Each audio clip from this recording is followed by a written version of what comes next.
Hello world, this is Miss Kitty Reed.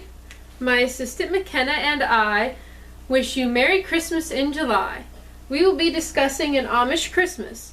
This is a collection of 3 novellas. A novella is like a long short story or a short novel. A Miracle for Miriam was written by Kathleen Fuller. A Choice to Forgive was written by Beth Wiseman. And One Child was written by Barbara Cameron. An Amish Christmas was published in 2009 by Thomas Nelson. Round yon virgin child. In 8th grade, Miriam Hirschberger was in love with popular, attractive Seth Fisher. Like many 8th grade girls, she writes their names together with hearts in her notebook, but some boy shows Seth and he mocks her. This incident fuels Miriam's low self-esteem for years, and at 19, Miriam is determined to close herself off from men and people in general to avoid being hurt. Meanwhile, Seth has recently returned to the community. He lived in the English world for several years, but a drunk driving accident saw him return to his parents' home. Seth is left with a limp and facial scar and must return to his community with an attitude of humility and mend fences with his father. Miriam and Seth meet at a Christmas singing. Miriam runs off to avoid Seth, but he and a friend drive her home. Seth comes into the store Miriam works at and buys her a favorite dessert. Seth makes an agreement with Miriam's cousin to drive her to work. Thus begins a cycle of Miriam and Seth drawing closer together, but then Miriam rejecting him out of fear he will reject her later on. Miriam's mother tells her that what makes a person unattractive is not their physical characteristics, but rather low self-esteem. When she pushes Seth away after he pours his heart out to her, Miriam realizes that she needs to make some changes. She apologizes and they start over. Seth takes Miriam out for dinner and they have a wonderful time until she overhears some Amish girls talking about how she doesn't deserve Seth. She is broken-hearted, but Seth confesses his love for her and that he loves that she is beautiful inside and out. She finally trusts Seth.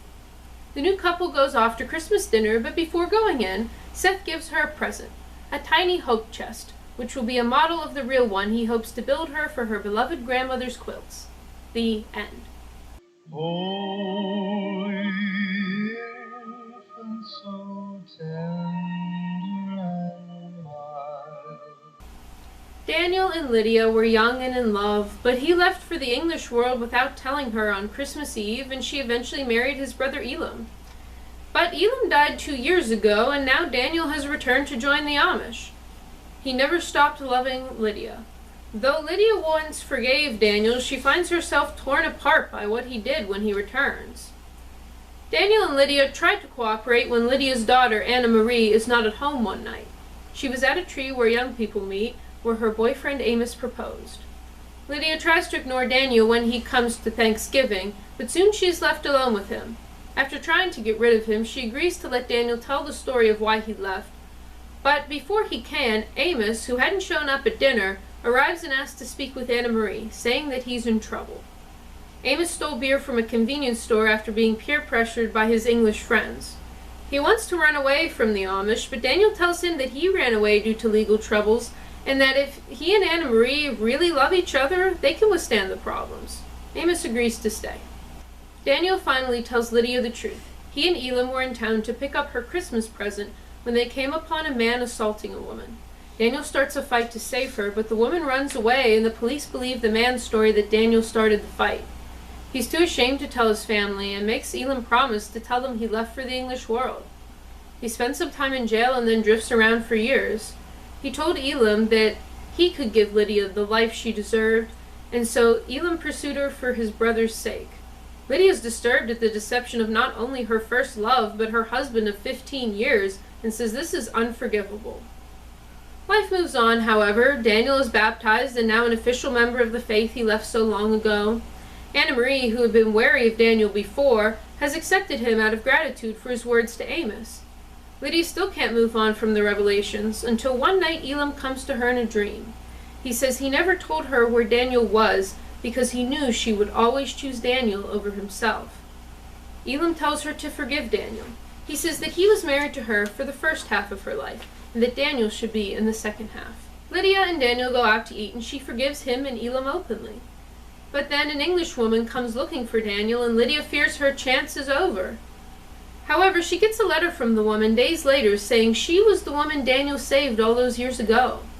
Lydia tells Daniel how much she loves him, and he gives her as a Christmas present the cedar chest he was picking up the day he left. The end. Sleep in heavenly peace. Last Christmas, David and Sarah experienced a miscarriage, and this Christmas is going to be hard. Sarah has a party for family and friends, but the loss is still there. The couple wonders how they will get through the holiday and the blizzard that has started when an English couple arrives at their house. Jason and Kate are stranded after the car slid off the road. Kate is pregnant 2 weeks away from her due date. Sarah and David care for the guests as best they can, but Kate starts to have pains. Kate goes into labor, Sarah must take charge, Jason must be strong for his wife, and David goes out into the blizzard in search for help. He flags down a snowplow and an ambulance arrives, but not before Kate delivers a baby boy on Christmas Day. The end. It should be noted that while this description is short, the story is around the same length as the others. This is a character study for the most part, examining the two couples' relationships, how they deal with stress, and how they grow. It is light on plot but heavy on introspection. Sleep in heavenly peace. This was a wonderful collection of novellas. All the stories were focused on one Amish community. In fact, Miriam and Lydia are sisters, and they are friends of Sarah and went to her Christmas party. Remarkably, for having 3 different authors, all the stories have a similar feel and blend nicely together. Clearly, the authors wanted to make a united collection of stories in a shared world, and this was wonderfully accomplished. The strength of this book is its Christian themes. The themes of inner beauty, forgiveness, and trust are so beautifully written. The characters experience their faith realistically, sometimes struggling to follow God's will, sometimes doubting or getting angry, never perfect, but always knowing God is there for them. This is how to write Christian fiction. The lessons are obviously stated and so applicable to life, yet never is the book preachy or overly pedantic. A Christian book doesn't have to be clunky and unnatural and alienating. It can be like this, beautiful and subtle and fortifying, with characters who are just like you or the people you go to church with. I give this book a 7 out of 7. I hope all Amish fiction I read on this channel is just like this. Our next book will be Rebecca by Mary Christner Borntrager. Please check with your local library to see if they have it on the shelves. If not, I am sure they will be happy to get it for you through interlibrary loan. McKenna would like to remind all of you out there on the information superhighway to leave your opinions and constructive criticism in the comments and look at the video description for important links. This has been Amish Book Club with Miss Kitty Reed. This is Miss Kitty Reed and McKenna signing off. Merry Christmas in July. Jesus, Lord, at thy birth. Jesus,